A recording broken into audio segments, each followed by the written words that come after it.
আসসালামু আলাইকুম everyone, welcome back to my daily vlog. কেমন আছেন সবাই? আশা করছি যে যেখানে আছেন ভালো আছেন, সুস্থ আছেন।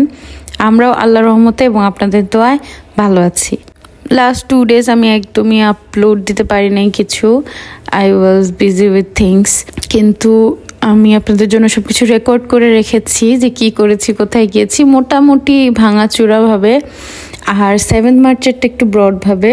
So bear with me. আশা করছি আপনাদের এই লং ভ্লগটা ভালো লাগবে। শর্ট ভ্লগ তো সবসময়ই দিয়ে থাকি, এটা একটু বড়, কারণ 3 days অ্যাপ্রক্স মিলিয়ে হচ্ছে এই ভ্লগটা আজকের। আমি আর সাবা গিয়েছিলাম কিছু জিনিস কেনার জন্য গ্রোসারি স্টোর। তো ওইখান থেকে আসতে আসতে এত লেট হয়ে গিয়েছিল যে মানে আমি এসে কভার করতে পারছিলাম না ইফতারের রান্না। এই হাতে গোনে 3-4টা জিনিস নিতে যে আমার 2 থেকে 2.5 ঘন্টা দিনের মানে চোখের পলকে চলে গেল। অনেক লেট। এই যে পাকোড়া মিক্স, পাকোড়া মিক্স না, এখানে শুধু বাঁধাকপি, আলু দিব আর সব কিছু দিব। এখানে হচ্ছে পেঁয়াজুর মিক্স, ঝাল ছাড়া আলু ভর্তা, বেসন, বেগুন, আর এখানে ম্যাকারনি স্যালাদের জন্য ম্যাকারনি বয়েল করা। মোটামুটি একটা আপডেট আপনাদেরকে দিয়ে দিলাম যে কি কি রান্না করছি। আর আমি যখন লাইভ কিছু বলি রেকর্ড করার সময়, তখন আমি খেয়াল করেছি যে রোজা রেখে আমি একটু উলটপালট বলে ফেলি, সেটার জন্য সরি। আর এটা নিয়ে আপনারা কখনো কিছু বলেন নাই, সেটার জন্য থ্যাংক ইউ সো মাচ।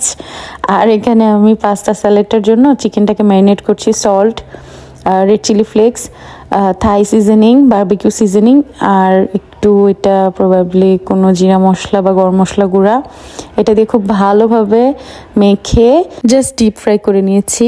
আর তারপর আমি এটাকে একসাথে অ্যাসেম্বল করে ফেলেছি। আমি অনেক বেশি লেট হচ্ছিলাম, মনে হচ্ছিল আমি দৌড়াচ্ছিলাম, কিন্তু আবার আপনাদের জন্য শ্যুটও করতে হবে, সেটাও আমি মিস করতে চাচ্ছিলাম না। এখানে আমি ড্রেসিং রেডি করছি, চিকেনটা ফ্রাই করা ডান। সরি, আমি দেখাতে পারি না। ড্রেসিংয়ের জন্য আমি টক দই নিয়েছি, একটু সল্ট, হালকা একটু সুগার, দ্যাটস ইট, আর কিছুই দেইনি। তারপর এখানে সালাদ আপনাদের পছন্দ মতো যেই কোনো টাইপের কিছু ইউজ করতে পারেন, কিন্তু আমার একদমই পছন্দ না, খুব বেশি র জিনিস আমার একদম পছন্দ না। আমি শুধু শসা নিয়েছি, পেঁয়াজ দিয়েছি, সেটাও আমার পছন্দ না, কিন্তু দিয়েছি for the sake of the recipe. আর ওইখানে লেবুটা রেখেছিলাম, কিন্তু আমি দিতে আমার মনে নেই, ভুলে গিয়েছি। আর যেহেতু আমার অনেক লেট হচ্ছিল, আমার ভাই আমাকে কনভিন্স করছিল যে আমি পাকোড়াগুলো ভেজে দিচ্ছি, আমি বেগুনি করে দিচ্ছি। তখন অলমোস্ট 5টার উপরে আমি কোনো মতে দৌড়ে ঝেপে মনে হয়েছে সব কিছু করছিলাম। আর এখানে এটা তো আমারই করতে হবে, এটা তুর্য বলতেছিল না আমি এটা করবো না, আমি তোমাকে ভেজে দিচ্ছি। তো ভাজতে কি করলো সেটাও আপনারা সামনে দেখতে পারবেন। বেচারা পাকোড়া দিতে গিয়ে, এই যে এখানে আমি কাঁচা পেঁয়াজটা দিচ্ছি, কিন্তু এটা টোটালি রেসিপির ডিমান্ড, দিলে ভালো, না দিলে কোনো প্রবলেম নেই, আপনার যদি পছন্দ না হয়।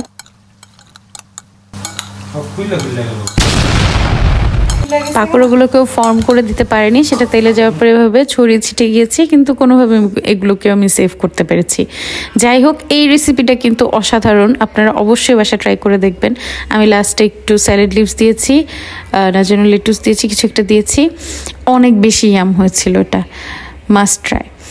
আর এটা হচ্ছে আমার মামা আমার জন্য পাটা রেডি করে পাঠিয়েছে, সেটাতে আমি লোটে শুটকি ভর্তা করছিলাম, যে অনেক দিন পর ইচ্ছা হলো যে এটা করি। তো আমার পাটায় বাটাবাটি করে ভর্তা খেতে অনেক মজা লাগে, কিন্তু স্বাভাবিক রেগুলার লাইফে করা হয় না, খুব কম করি। ম্যাকারনি চিকেন স্যালাডটা কিন্তু আপনারা অবশ্যই বাসায় ট্রাই করবেন। সেখানে আপনারা আপনাদের মন মতো যে কোনো ভেজিস দিতে পারেন, র দিতে পারেন, বয়েল করে দিতে পারেন। আমি ওই লাস্টে যেটা দিয়েছি সেটা ছিল বাঁধাকপি, যেটা আমি পাকোড়া করার জন্য সবগুলো বাঁধাকপি যে লবণ দিয়ে মাখিয়ে রেখেছিলাম, সেটা একটু সফট হয়ে গিয়েছিল, সেটাকে ওয়াশ করে লাস্টে আমি দিয়ে দিয়েছি। বুঝাই যায়নি সেটা বাঁধাকপি, আর এত ইয়াম হয়েছিল। সেখানে আপনারা বয়েল যে কোনো কিছু বা র যে কোনো কিছু যেটা আপনার ভালো লাগে দিতে পারেন। আর দেখেন এখানে কতটা সময় লাগিয়ে সাবা আলুর চপগুলোকে শেপ দিচ্ছে, কতটা ডেডিকেশন দিয়ে। আজকে 7th মার্চ, আমার ছোট ভাইটার বার্থডে।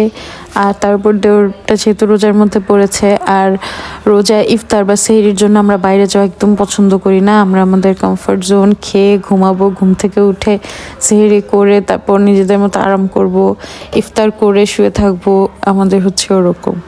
সাথী ওর কাজ করছে, সাবা ওর কাজ করছে, আমি এখানে ঢুকে গেলাম আমার কাজে, কারণ আজকে আবার ছোলা ভুনা করব। এখানে ছোলা ডিফ্রস্ট হয়ে গিয়েছে, ডাল রেডি, এখানে পেঁয়াজ আলু সব কিছু রেডি। আসেন ছোলাটা বসিয়ে দিই।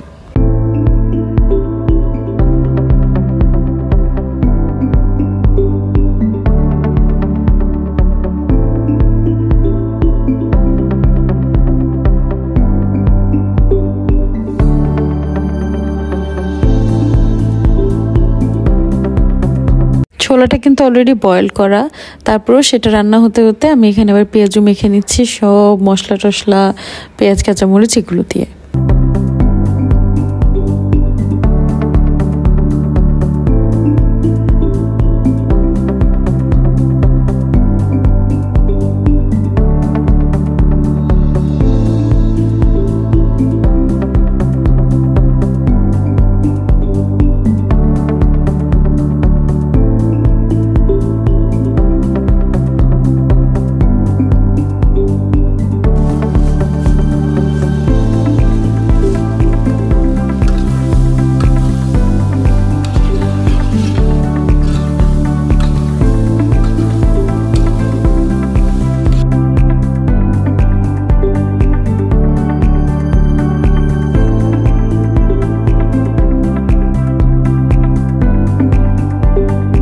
সবাই রোজার আজকের ইফতারে যেহেতু সবাই একসাথে আছি, তাহলে একটা ভালো ড্রিঙ্ক তো লাগে অবশ্যই।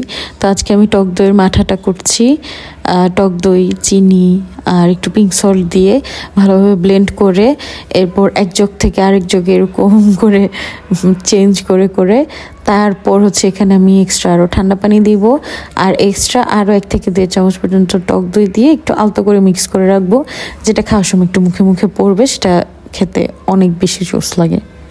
ওইদিকে তুর্য আর ইনাম চলে গিয়েছিল তুর্যর বার্থডের জন্য স্পেশাল ইফতার বা ডিনার যেটাই বলেন সেটা নেওয়ার জন্য।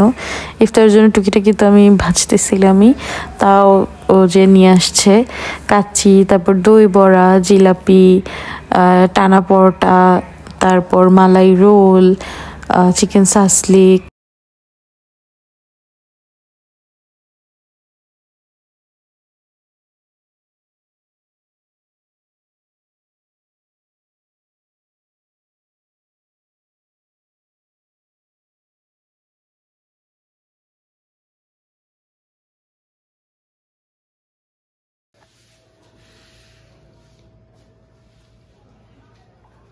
কার বার্থডে ট্রিট?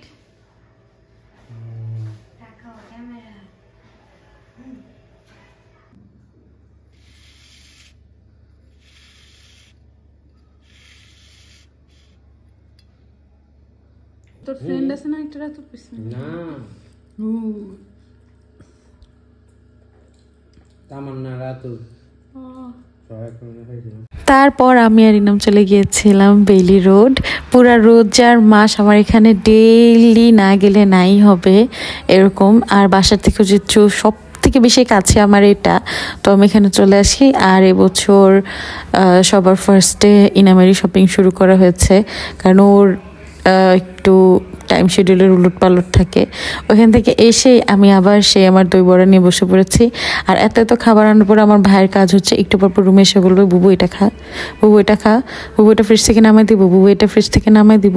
এনেছি, এখন তুই ঘুরে ঘুরে খাইতে হবে, সবাইকে জিজ্ঞেস করবে, সবাইকে দিবে, নিজেও খাবে। এটা হচ্ছে আমার ভাইয়ের কাজ। আমি যখন শুরুর দিকে এই দই বড়াটা খেতাম তখন এত বাজে লাগতো, পচা লাগতো, খেতে ইচ্ছা করতো, কিন্তু কেন যেন ঢাকায় কোথাও না কেউ বানাতে পারতো না। এখন মোটামুটি সব জায়গায় একটা ব্যালেন্স চলে এসেছে, মানে বাংলাদেশীয় মানুষদের টেস্ট বাড অনুযায়ী জিনিসটাকে যে ফর্ম করেছে খুবই মজাদার। আগে এরকমটা ছিল না, তো এবার এটা খেয়ে আমি খুবই শান্তি পেলাম। আর আমি এটা শুধু রোজাই খাই, আর অন্যান্য টাইমে দেখা যায় আমি নিজে বাসায় বানাই, যেরকমটা হয় খাই, কিন্তু রোজায় আমি বানাই না। রোজায় আমি অবশ্যই বেলির থেকে এনে খাই। যারা এতক্ষণ ধরে ধৈর্য ধরে ভিডিওটা দেখেছেন সেটার জন্য I love you guys so much. Thank you so much for watching. Don't forget to like the video, leave a lovely comment, share the video with your friends and family. আর আমাকে জানাতে ভুলবেন না সবার ঈদের প্রিপারেশনের কি অবস্থা, কে কোথা থেকে কি ড্রেস কিনছেন, আমাকে সাজেস্ট করতে ভুলবেন না। আজকের মতো এখান থেকে বিদায় নিচ্ছি, ভালো থাকবেন, আল্লাহ হাফেজ।